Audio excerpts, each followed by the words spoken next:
আজকের আমি গিয়েছিলাম একটা শ্রাদ্ধ বাড়ি, আর যার জন্য আগের থেকেই একটা টোটো ভাড়া করা হয়েছিল, কারণ আমার ফ্যামিলি মেম্বার ছিল 5 জন। আর টোটো আমাদের জন্য বেস্ট গাড়ি। আর এই দেখো আমার ভাইপোকে, যাকে তো রাস্তায় বেরোলে একদম খাবার খাবার করে পাগল করে দেয়, আর খাবার কিনে দিইনি বলে রাগ করে বসেছিল। তো ফাইনালি ওর জন্য কিছু খাবার কিনে নিয়ে আসা হলো।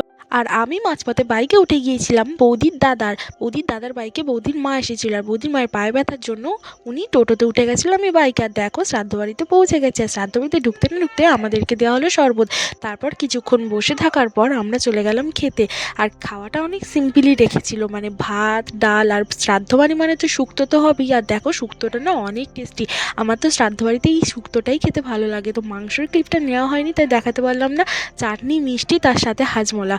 তারপরে দেখো খাওয়া দাওয়া করে আমরা একটু ঘুরতে গিয়েছিলাম, কারণ ওখানে একটু গ্রামের এলাকা তো, তাই জন্য সিনারিও খুব সুন্দর ছিল, তাই একটু ঘুরতে গেছিলাম। আর প্রচণ্ড হাওয়া হচ্ছিল। তারপর আইসক্রিম খেতে খেতে বাড়ি চলে গেলাম। আর ভিডিওটা ভালো লাগলে অবশ্যই একটা লাইক করে যেও।